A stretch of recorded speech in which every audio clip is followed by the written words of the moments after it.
Welcome to the Misophonia podcast. This is season 6, episode 8. My name's Adil Ahmad, and I have Misophonia. This week I talked to Marcelo, a composer of avant-garde music who now lives in Germany. We talk about his origin story against the backdrop of turmoil in his home country of Chile and in his own home. Being triggered, sometimes on purpose, by his mother, and being punished for his condition in Catholic school. And we spend a lot of time ruminating on expressing misophonia through art. He's even weaved some of his triggers into the beautiful music that he writes. I'll post a link to his YouTube channel in the show notes.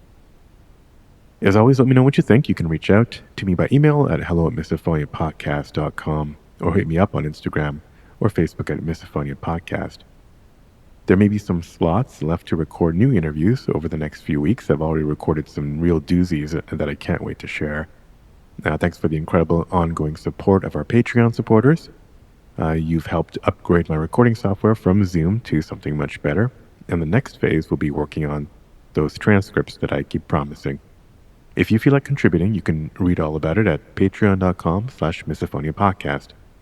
And one of the best ways actually to get the word out is just leaving a quick review or rating wherever you listen to this show. All right, now here's my conversation with Marcelo. Marcelo, welcome to the podcast. It's good to have you here. Thank you. Glad to be here. So do you want to first, I guess, tell folks kind of where you're located and then what you do? Sure. I live in Germany, in southwest Germany, but I'm originally from Chile, and I lived for 22 years in California as well. Oh, you did? When did you live in California? Yes. What years? From 1997 until 2019. Oh, wow. And so where in California?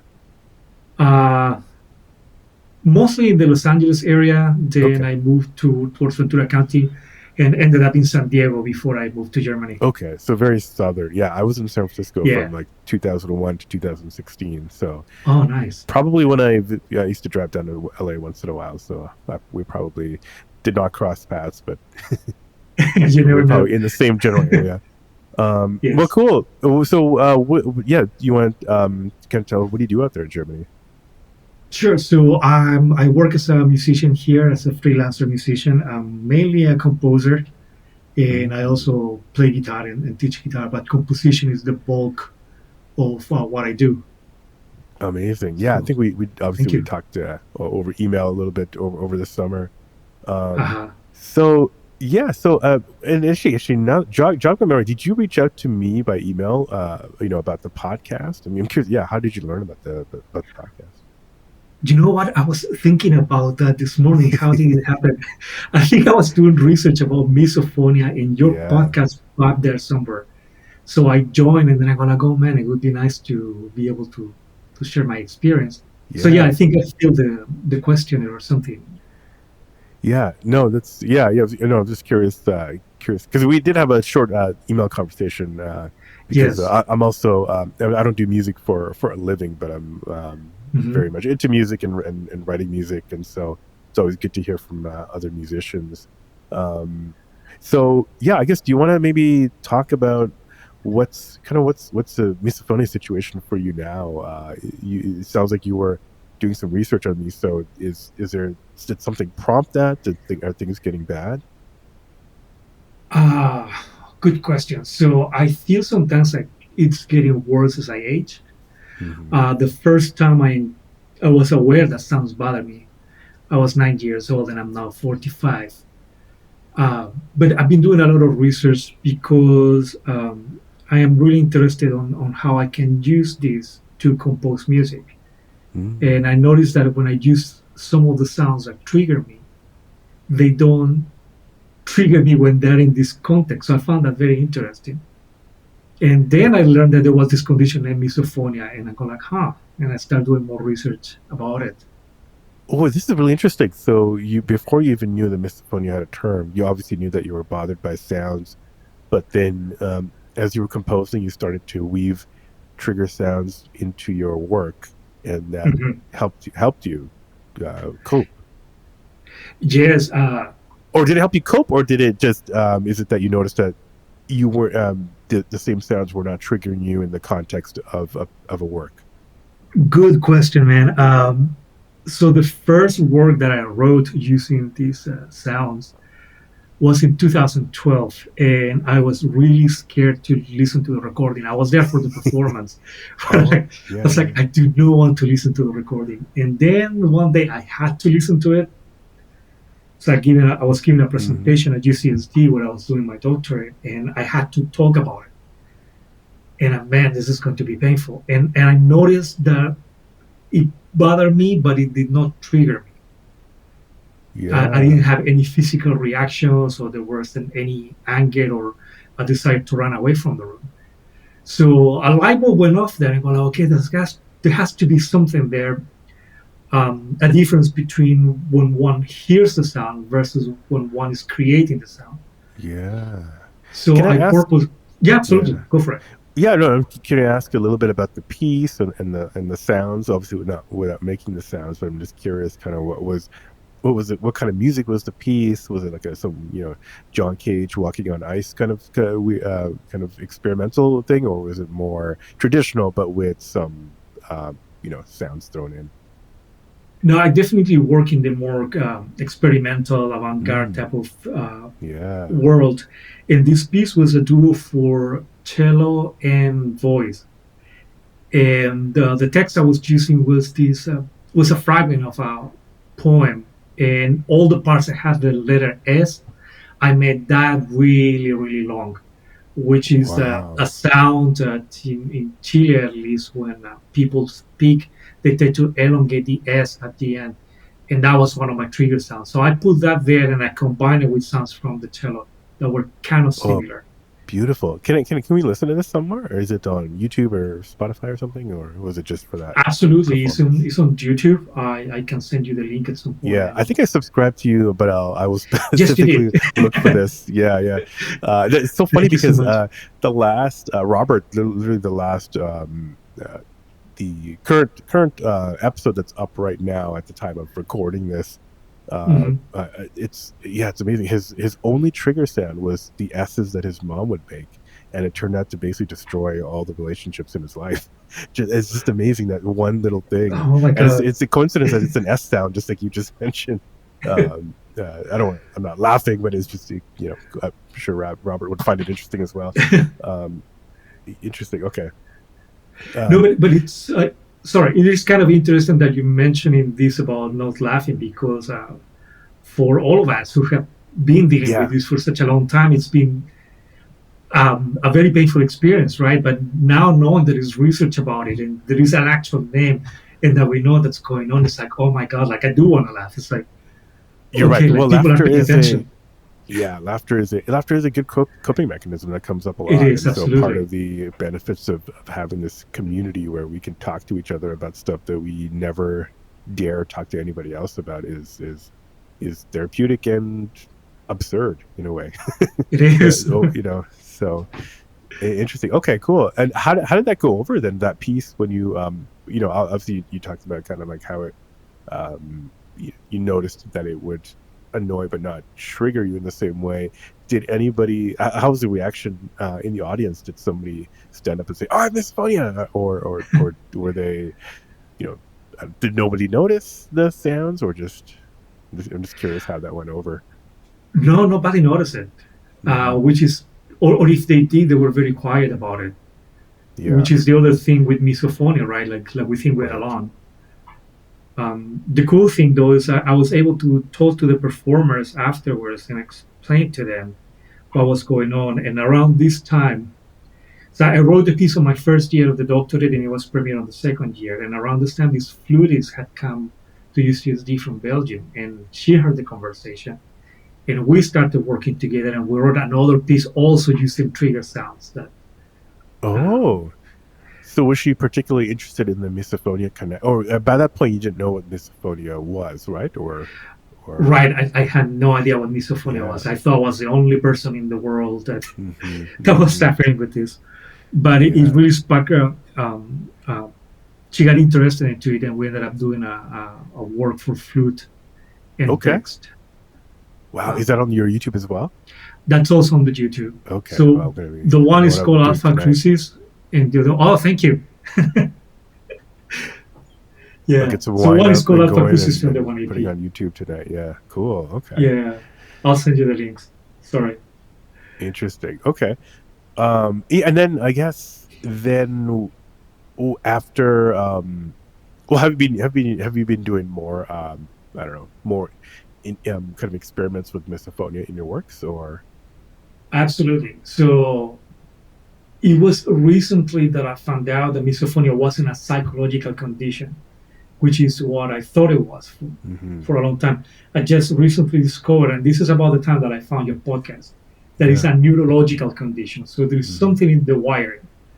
And some of my reactions when I get triggered since I was a little boy was either to um, slap my elbows or my knees or rub my ears. And for a long time, I realized that when I compose music, I have to be moving. I cannot Mm. sit still and write. So when I discovered that, I put two and two together and I go, like, well, maybe there is a link between movement, my misophonia reactions, and the way that I work. So I am really interested on start experimenting with movement, specifically the reactions that I had to these trigger sounds. Interesting. So Mhm. when you're composing, you're moving. Does that mean that you're pacing around the room, or you're playing and it's being notated separately? Like I'm just curious, kind of like how the movement connection with your composing activity. Right. So I am not pacing around, but I like, let's say when you go dancing and you're reacting to rhythm, I'm reacting to the sounds that I'm hearing. So it's very weird not having a camera to explain. But a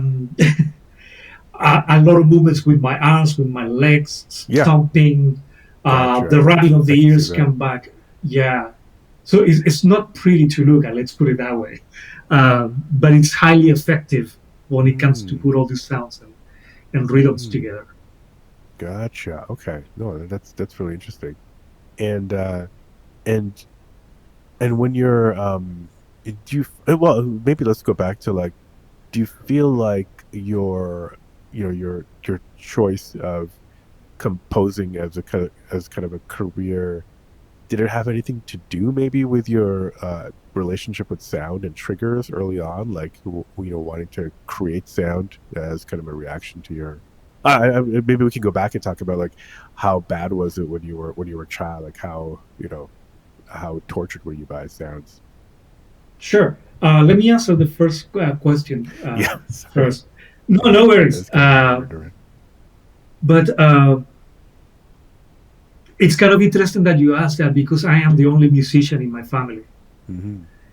And I'm not talking about just my immediate family, but my family in general, which on my father's side is quite large. I am the only musician. So I think, yes, it's got to be a relationship between how I process sounds and my desire to manipulate them, especially in the avant-garde context. I mean, I have played also in rock bands and heavy metal bands, but Yeah. my bread and butter is contemporary music. About going back, like I said at the beginning, I started noticing this when I was about 9 years old, and just like with the other gentleman you were talking about, it began with my mother.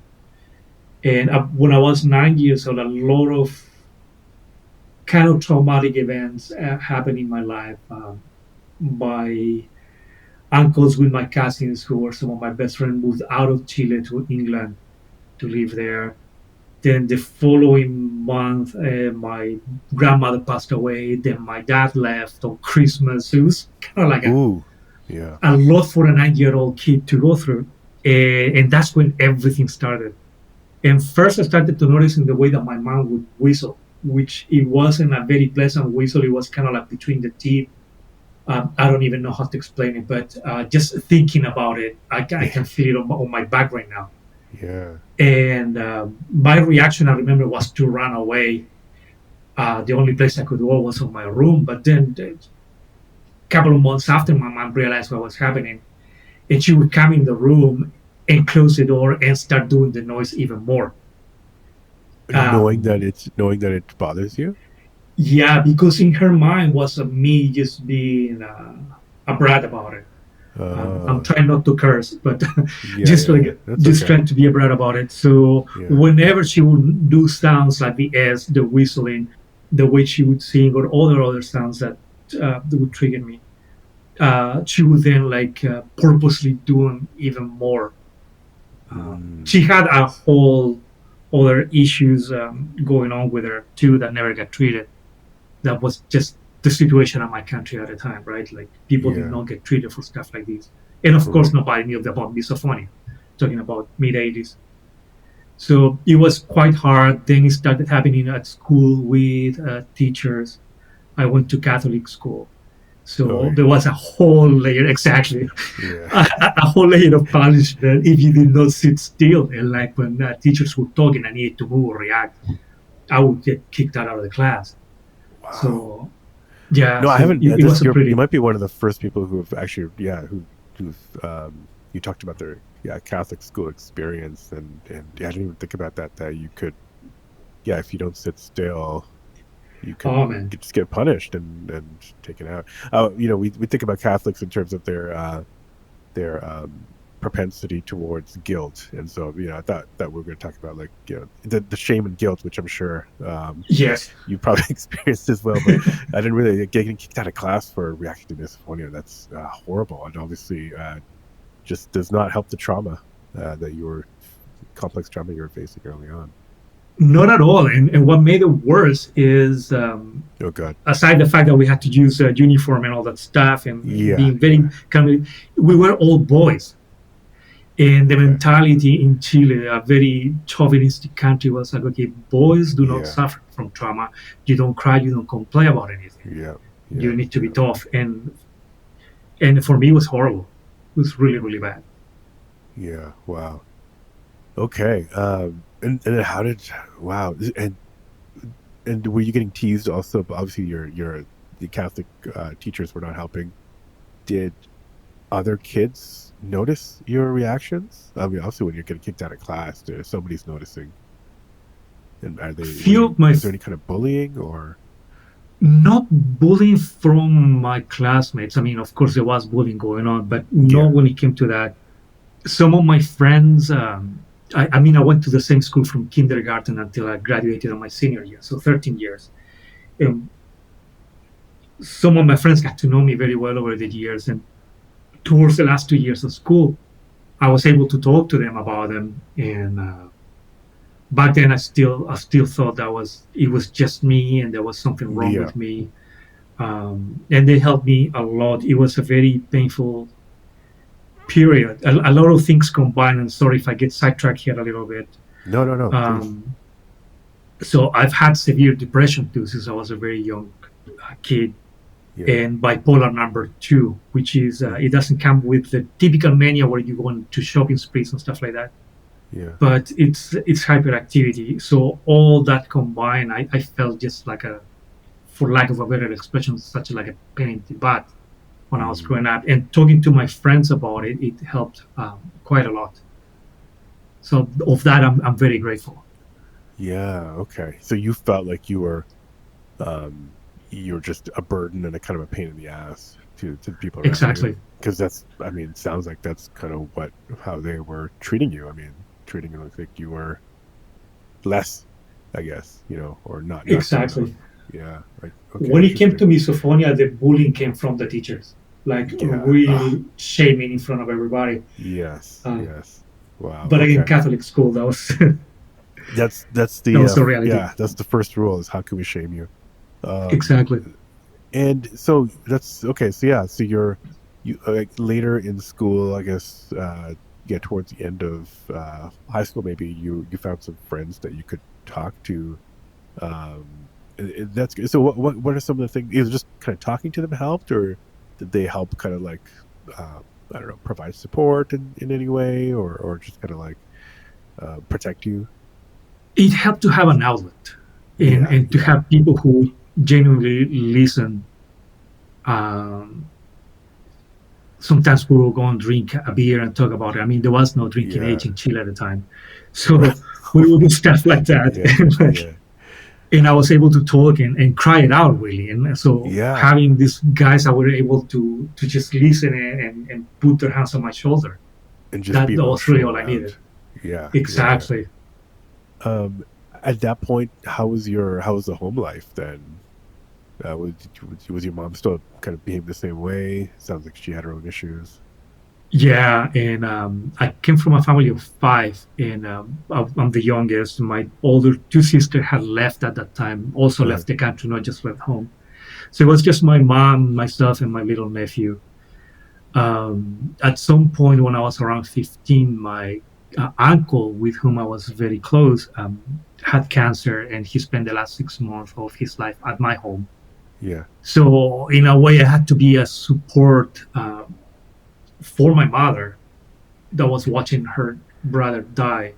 yeah, My little nephew didn't have her mom with him or his dad. His dad was out of the picture, so I became kind of like a father figure for him, as he would later would tell me. So it was a lot of pressure, and having the depression on top of it, and all the other issues, it wasn't easy. that sounds So yeah, that it got sounds really like dark. a Let's lot. put it that way. Yeah, yeah, that Yeah. sounds like a lot.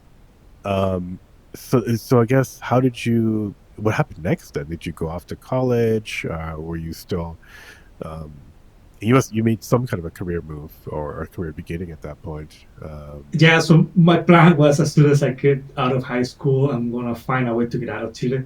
That was the whole Sounds plan. like a common theme with a lot of your family and other people in your family or other people Yeah, around you. yes. And my dad was in the Navy, so that kind of like fueled it too since an early age. Mm, So when I mm, was 18, my sisters had moved to Israel to work there, and the mother of my nephew, she wanted to be here with her son, so my mom took my nephew to Israel, and I tag along. Originally, the idea was to go for 3 months, and I uh-huh, ended up staying for 2.5 years. And right after uh-huh. that, I moved to the States. So I left Chile in 1995, and I didn't go back to visit until 2007. I went for a couple of weeks. Yeah. Wow. Okay. Okay. And then when you so you went to okay, so let me back up here. You went to Israel. So what was did you find when you start to move to other countries was anything about your misophonia change? A lot of people I talk to when they leave school, when they leave the house for the first time, there's sometimes like a period when it's a little bit better. Maybe it's because things are new and they're kind of have a little bit more control over their lives. Did it ever get better briefly? Yeah, so when I moved to Israel, it was interesting because it was a cultural explosion happening in front of my eyes. I mean, there were people from countries that I had never heard before, um, in all these different languages happening at once. So my brain was like trying to make sense of everything. And I Yeah, think kind of like the misophonia took a back seat, at least for the first year. Um, After a while, after I start settling and getting used to, then it start coming back again. yeah, yeah, But at first, it was kind of like, yeah, man, let me enjoy this. yeah, yeah. And what were kind of some of your coping methods? I guess actually, I guess throughout since childhood, was it avoidance, getting out of the situation? Were you starting to get headphones going on more, listening to more music? uh, Running away was method number one. Yep. And locking myself in my room. Yeah.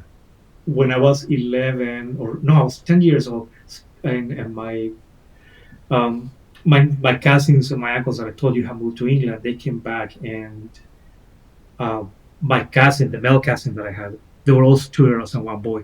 He came with a collection of vinyls of heavy metal music, and I have never Uh-huh. listened to heavy metal in my life. And that helped me a lot, not only with misophonia, but with anger issues and my depression. Hmm. So it wasn't just a desire of making music. Music also played an important role in holding to my sanity, and literally Yeah. at some point saving my life. Yeah. Yeah. Wow. Okay. Yeah, I was going to ask you when you ran away and ran to your room, what did you do? It sounds like the music was an escape. Yeah, blasted full volume, close all Yeah. the windows, close the door. Wow. Okay. Um, interesting. And then at this point, had you decided that composer was the career for you? Yeah, yeah, it was Okay. pretty clear that I wanted to be a musician. I didn't know I Yeah. wanted to be a composer. I knew I wanted to be in a heavy metal band and tour the world and lose my Yeah. hearing by age 30. Yeah. So did that? Oh, interesting. So that was like, so hearing damage was that something you thought about maybe as even like, hey, if I'm getting triggered by these sounds, like, why do I necessarily need to be able to hear? Oh man, interesting question. I don't know if this happened to all the misophonia Uh, sufferers out there, but it also bothers me when I make the sounds. okay, okay. So, for That's example, pretty yeah, rough. Yeah. yeah. So, like losing my hearing, I mean, you can still hear the sounds in your brain. So Oh, it, yeah. it wouldn't help that much. And at UCSD, when I had to teach courses there, as you can tell, I have a very thick accent, and I had to work really hard on that so students could understand me and pronunciate well and pronunciate the S's at the end of words. And oh my gosh, it was hard. Drinking water, if I drink water and the gulping sound is too Yeah. loud, it infuriates me, Even your own drinking. Yeah. even my own drinking. Wow. Okay. Yes. Yeah, you're right. I mean, losing your hearing, if not that I condone it, but if you were to lose that wouldn't help. I don't think in those situations. Right. Yeah, interesting. It's amazing that this even becomes part of your thought process. That's what this condition does to people. Um, Exactly. so okay, interesting. So how did yeah, okay. I was asking something earlier, and we got into self-triggering. Yeah, but anyways, maybe let's move on to like um, yeah. So as you were as you let's I don't know, let's talk about it. As you were a teacher, you obviously you had to um, be in a room full of a lot of other people. Mhm. How was that for Misophonia? Being a teacher, you can kind of control the situation to some point, but you just have a lot of younger people around who are I think more and more people are eating in class these days. Did that environment start to be a trigger? Oh my God. Yes. Yes. Um, yeah. I had kids coming with sandwich one time, and I Yeah. said, "Look, I don't mind you guys eating, but we're in a music room with a lot of delicate Mm. equipment. So if you're gonna eat, try not to eat something too messy." So this kid next, God bless his heart, next class he comes with a bag of potato chips, Ugh, okay. and I just look at the potato chips and I started sweating. Yeah. Uh, Yeah. what helped me there is I can be a very goofy person, so I would try to like keep the class light as much as possible, and that would help me Yeah. cope with everything. And then another thing that I started doing later in my program, I mean my PhD. So I was there for 7 years, so like 4 years into it, I decided that once a quarter, we were in quarter system there, I would spend 5 minutes talking about not only misophonia but mental conditions, Ah. and making sure the kids knew that I had those problems, that I had been hospitalized at some point because of that. And surprisingly, I got a lot of kids to open up and they received it very well. So having an honest conversation about what was going on rather than me hiding and saying I'm weird made things much easier. And then some kids will stop bringing their food to my class, or they will bring food to share with me. Um, so it became a really positive thing in the last 4 years or 3 years of my tenure there. Yeah, that's Just being great. able to talk. Yeah, that's great. It has a lot of benefits. That's a really positive thing to come out of this is to kind of like the more we open about it, because no one wants to talk about misophonia who doesn't have misophonia. But if I think it's on us to kind of like be a positive force, and that's a great way to do it. Because people, even kids who don't Exactly. necessarily have misophonia, if you're expanding it to talk about mental health in general, that's a great thing. Um, It's it's actually interesting because like misophonia is such a new concept, and I was reading that it was quoted, or the term was first coined in the early 2000s, but Yep. the first time I heard about it was through Kelly Ripa. He was talking about it on the Yes. morning show that she had. And I was like, oh my God, like I have that. And I've been talking to friends recently who say, yeah, I have this thing called misophonia. They go like, oh, what is that? And I start explaining, and they go like, oh my God, I have the same thing. So I asked him, do the noises bother you, or do you get triggered? But like, no, man, like I get triggered, and it's crazy. I was recently working with these two performers in Leipzig here in Germany, and I started talking about it, and one of them uh, got like really like interested. Go like, oh my God, since I was little, I was about Yeah. 9 years old too, and I Yep. was like, oh my God, yeah, it's more common than you think. It's more common than you think, and because, like you said, it's so new. A lot of people, like you were, like I was, are dealing with it in silence still. You know, and so yeah, we need to reach out to these people. And it's interesting that you asked, some people like, are you just bothered by it, or are you like, or does it send you in a rage? Because that is a fair question. I mean, a lot of people, I don't want to judge people, but there are people who, um, you know, people consider it.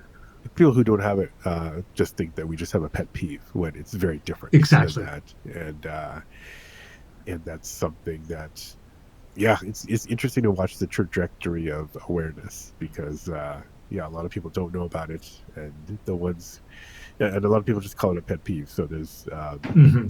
and then that's where the shaming continues and whatnot, and so it just keeps people from not wanting to talk about it, even more. And so we need to break that Exactly. cycle, and things like what you did in class are very helpful because they kind of you opened up and will reach other people. Um, Interesting. Okay. Actually, could I ask what was the class you were teaching, and what was your PhD about? Well, my PhD was in music composition, and Gotcha. so I had to take different classes related to music. I did teach composition, sometimes mostly like teaching assisting. So we would divide the courses in small groups, and one of my favorite courses was the history of the Beatles, where you get Yeah, to yeah. talk about the history and the music. Then I got to do hip hop also. So it was pretty interesting. And then towards the end, I looked for a job in the linguistics department because they paid better than the music department. Yeah. And I ended up teaching Spanish. Oh, okay. And any of those departments, did you ever bring up? You brought it up with the kids, the students, I should say. Hmm. Did you bring it up with your bosses? Did you ever get any kind of accommodations where you were teaching? No, there were no accommodations for misophonia, unfortunately. And you asked, But but they just didn't give it to you, or you could tell. I did mention it once, Yeah. and nothing came out No of it. reaction. Well, yeah, it's Yeah. like it's not in the list uh, Yeah. in the list of conditions here. So, but I did talk. I had two how you call them mentors in the program. So when you go there on your second year, you have to choose somebody that you're gonna work with. So one of my mentors, I explained to her what was happening, and she actually is the one who encouraged me to look more into my relation of movement and composing, and Mm. start perhaps choreographing these movements and orchestrating them with the sounds that would trigger me, and turn something ugly into something positive and Yes. beautiful. Yeah. So that's yeah. Actually, very interesting to me because of a project that I think I mentioned that I'm working on. But I was Mhm. going to ask when you talked earlier and you were talking about the movement stuff. I was going to ask if you ever thought about choreographing it or making this maybe part of a or writing for some kind of theatrical or dance piece. That would be kind of interesting, maybe to kind of to do like a modern uh, a modern interpretive kind of dance piece, somehow incorporating misophonia in some way. Right. I love theater and I love dance, so that's definitely on the sides. Yeah. The girl that I told you that I'm working with here in Germany, in Leipzig, who also has misophonia, that's kind of what we're working with. Mm. Um, and actually, the piece that we're working on, it has to do with aphasia, which is either What's that again? I've the heard that term. Aphasia is well, you have these two areas on the brain, the Broca's areas and Wernicke areas, and they control speech. Broca's controls speech generation, and Hmm. Wernicke's controls speech processing. So I am not Yeah. an expert on this, but people who have Broca's aphasia, they can think and they know what they want to say, but they cannot say it. Okay. Yes. Yes. That's why it sounds familiar because right there's a Bruce Willis got diagnosed with this not too long ago, by the way. yes. No, yes, there's right. There's a child I know that we were Oh my wondering god. if he has it, but okay, that's why it sounds familiar. Oh, interesting. Okay, yeah, please, yeah. So you and her are thinking about using this or using this as a theme in a piece. Right. So it's two performers that I'm working with, and one of them is the Broca aphasia patient, and the other one is the Wernicke. In Wernicke, they're fluent. The thing Yeah. is, they just don't make any sense, Mm. and even in the thought process. Wow. So they say stuff. It's almost like speaking in tongues, and it's just kind of like not comprehensible. Sort of. I'm looking something that I can read here in my room. Uh, I'm actually gonna read something that I have written here. So I have a fragment that I wrote here. Go like, Yeah. imagine living in darkness for days and suddenly being flashed with an intense bright light. These people would say something like, imagine light, hello, morning, afternoon, something like that. I mean, Okay. it's just like they can read it, but like, or they can say whatever, but like the words itself don't make sense. They don't have a Yeah. connection. Right. Interesting. Okay, I hadn't heard about that one. Cool. Okay. Well, going back to, yeah, super interesting. We can talk about that later. Yeah, but going back to misophonia, so this woman is the one who kind of like suggested you explore more the that movement aspect that you were talking about earlier, and in relation to misophonia. Exactly. Yeah. Yeah. Yeah. Yes. And I And what? was going to write a third piece about it, but right at that time I got really sick and I could not Mm, continue with the writing. So I hope I can gotcha. resume soon. Yeah. Interesting. And is it writing music or writing? Do you also write text as well? That kind of goes with the pieces that you're working on, or is it just the music side? Yes, I do like to write my own text, although I have used text from other sources. But I don't know, man. It's like this is misophonia and mental conditions in general are such a personal thing Yeah, that I think it's better when we're able to put out all the caca that we have in our brains yeah, out in the art form. So I'm more inclined for this project to write my own yeah, text. yeah. Yeah, no, super interesting. Yeah, I'd love to see how that develops. Um, so I guess, yeah, coming up to the present. How is do you tell more people about misophonia? Like, yeah, I'm just curious, kind of like, what's life like for you right now in terms of your friends and whatnot, and people around you. I've got three different types of reactions, and Hmm. that's just to put them into categories. So, um, like I told you, I'm very open about mental health and mental conditions. Yeah. So, I've talked about misophonia, and some friends have been very receptive. Some of them have discovered that they have it. Uh-huh. Then you get the group of people who think, okay, like you were saying, okay, it's just a pet peeve. You Yep. can Snap control out it. of it. Yeah. And then the most interesting one happened recently when I was driving family members and they were making a bunch of noises and uh, over exaggerate the S's at the end, like make them very Yeah. sharp. And I'm driving, and I'm talking about like 7, 8 hours driving. So I had nowhere to run away to. Yeah. I'm Their stuck in lives are in there. your hands too. So Yeah, exactly. So at some point, I asked if they could stop, and they're like a wrinkling paper or something like that. And I asked if they could stop, and said sure. But first, they needed to stop doing what they were doing, so the noise continued. And at that moment, that was the most intense reaction I have had to the triggers. I had to put in an emergency bay area, and I had to get out of the car, and I immediately lost my cool. I didn't get angry. It was just a very emotional thing. Yeah. And they felt really bad, obviously. But like one thing that they keep saying is that they understood what I was going through. And that's when I say, no, you don't. It's like if you say to somebody, well, I have stomach ulcers and they're very painful. And somebody who doesn't have ulcers will tell you, oh, yeah, I understand what it's like. No, you don't. You can sympathize. But Yeah. unless you're in that person's shoes, you have no idea. And that was my most extreme reaction. I thought I was going to get in an accident there for a while. Yeah. So Yeah. when I found that spot to stop, I immediately went there. And yeah, after in the moment they understood and everything was cool, but then after a while, I think they start taking it really personal, which is how my mother used to take it. Or maybe this is just chasing my own tail, but that's usually when you live with somebody or you interact with people and you're constantly being triggered by the sounds, it's hard for them not to take it personal, like you're bothered by them versus you being triggered by sounds.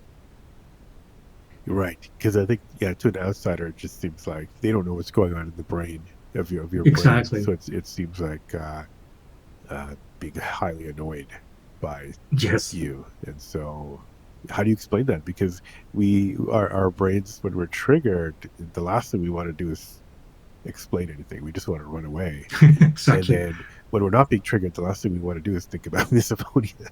And so it's like, what is a good time, and how do you explain it? Exactly. There's not really a good time, and um, kind of put it on you now. Instead, the emails that you were telling me and how you want to do all this artwork and this music and theater piece Yeah, with stories of people and your own story as well. I think that's a great way of putting it out there yeah, yeah, because you're not lecturing people about it. You're just making artwork, something that people can actually enjoy and be informed at the same time. yeah. And when done Having the right, yeah. Sorry. Yeah, no worries. And you having this podcast too. I mean, it's fantastic. As a matter of fact, right at the time that I found you, I was thinking do short clips of me talking about my daily life with misophonia. I don't have an intention of becoming a YouTuber or anything, but do short clips and kind of saying, okay, well, this is what misophonia is. This is how it affects me. These are some of my triggers. This is how I react. Do you know somebody who reacts annoyed to noises that you're making? Maybe they have misophonia. This is what you could do. Um, and I found this gentleman, and I cannot remember his name now. He's a doctor in Cambridge, who he's the one who said, okay, well, don't say that you're bothered by sound. Say that you're triggered by them, because Yeah, there's a huge difference. Everybody can get bothered by something. Not everybody gets triggered by something. right. Um, when I found out that misophonia was a neurological condition, then talking to one of my friends, I was saying, well, it's the wiring. It's not psychological, so there's nothing I can do about it. There's an actual wire. And it's kind of funny because, like, in one way, okay, there's nothing I can do about it. But at the same time, I go like, oh man, that's freaking great because now I know what's going on and it's part of who I am. So I think I'm starting to finally make peace with the condition and kind of like say, well, I've been using it for art and now I'm able to explain it a little bit more. It's actually turning it to a positive. Yeah, no, that's great to use it as part of our work, and yeah, like you said, I mean, I think it's a fascinating topic to explore, not just for awareness, but uh, there's so many other dimensions, like how it affects your your family life, your how it maybe was impacted by childhood experiences, how there are comorbid conditions like you have yourself. So Mhm. there's kind of like a there's a misophonia, but then there's also other layers and dimensions that I think make it universal. So it's and honestly, just sometimes just wanting to run away from things that are bothering you. I mean, that's kind of a universal, I think, um, or reaction to Yes. pain. And so yeah, I think many different pieces of artwork, I think, uh, will come out of this Mhm. experience. And yeah, a lot of the stories I've heard on the show, in fact, some of the ones that you just mentioned are just sound like scenes from a movie or a theater piece. Totally. And so that's kind of what it is, and kind of what is kind of inspiring me. Um, Yeah, and I guess, oh, well, yeah, maybe my another question is, have you? I know sounds like you've sought out help for some other conditions. Have you talked to any uh, doctors or any professionals about misophonia and tried to, I don't know, tried to get it looked at? Yes. So while I was at university, I was with psychological and psychiatric treatment, and I talked to both of them, both of the doctors, and they were very open actually to listen to my experience, and perhaps from because it's their field, they were genuinely curious about finding about something new. Yeah. And my psychiatrist in particular, um, he encouraged me to do a little research about the brain and to try to understand what was going on. And at that point, I thought it was a psychological condition, but like through this research, I got into aphasia and how different parts of the brain work together. And now that I found out that it's a neurological condition, it's kind of leading me. Okay, I want to do more.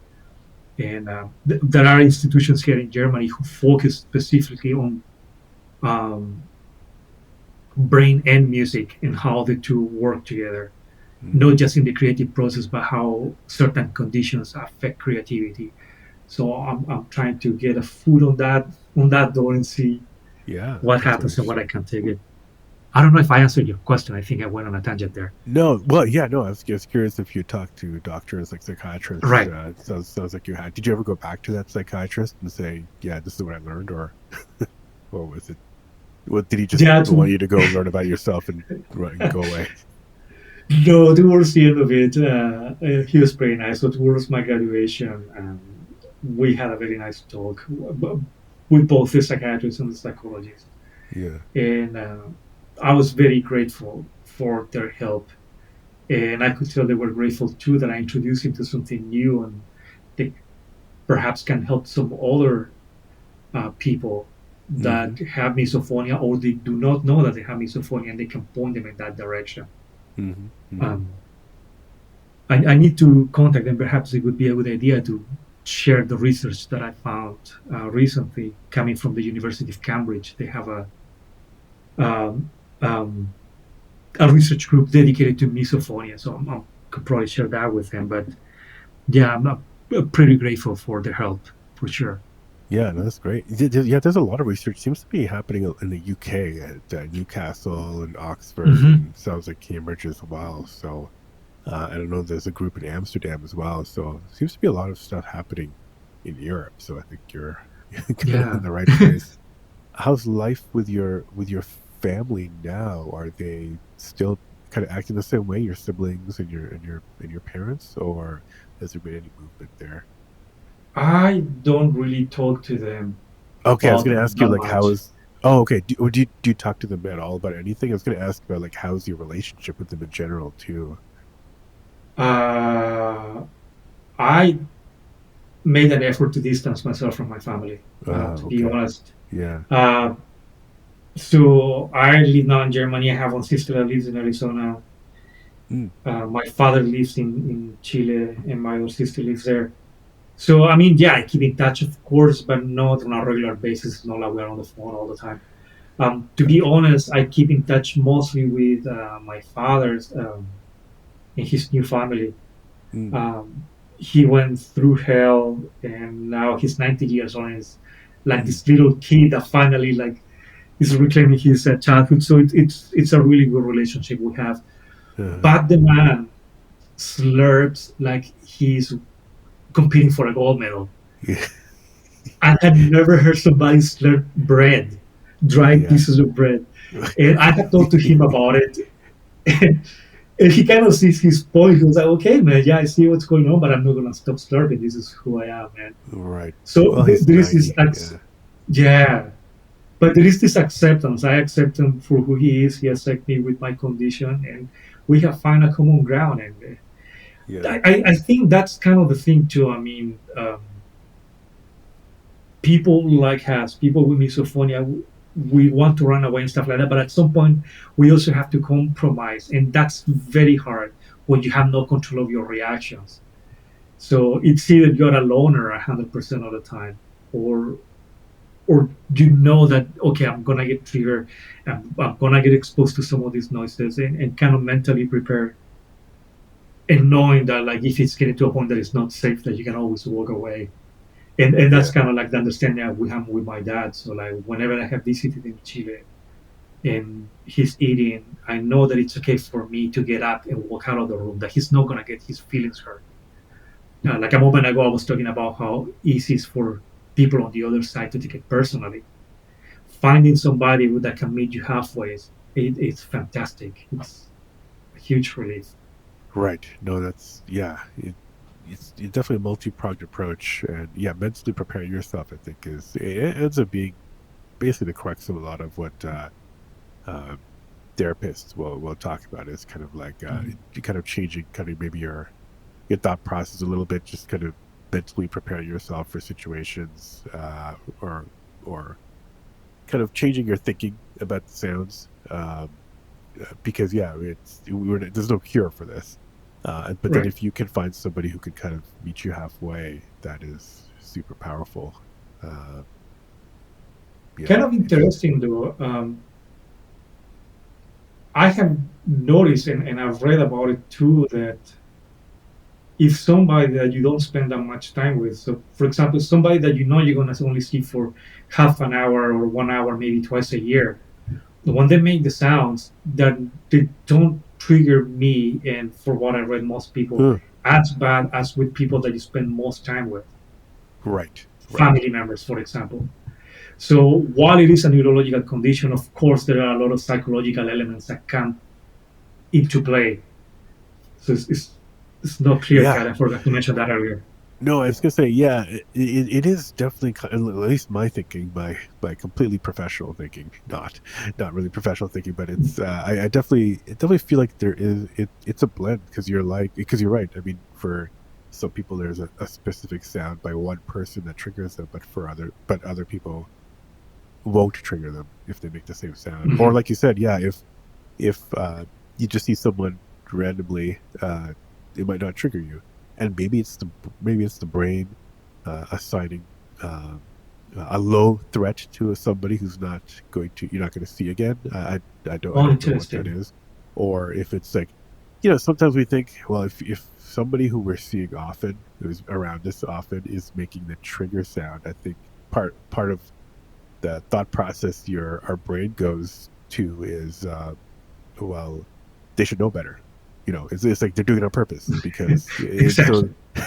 that's kind of how our crazy wiring wants to. And so I feel like, that's probably a factor. So I feel like there's a blend of psychological and more hard wiring, and whether that hardwiring Mhm. is something we're born with, or something that maybe develops, or gets activated when certain, uh, trauma or chaotic events happen early Mhm. on. I feel like there is some connection there, at least anecdotally, uh, from the conversations. It seems like there's something there that needs to be explored. Um, yeah, complicated condition for sure. Absolutely, the fight or flight, gets triggered. Right. So now that you're mentioning all this, I'm thinking, well, yeah, like for example, in the case of my mom, that the reactions came with a punishment, Yeah. both psychological and physical. Of course, my reaction to her was going to be greater because it's not only the neurological aspect, but there is a strong psychological trigger as well. Right. Whereas with a more Uh, friendly person, it's like, okay, man, the level of threat is not as hard as you say, so we can probably cope with this for an yeah. hour if we need to. Yeah. Yeah. No, that's true. Yeah. That social dynamic definitely plays a factor.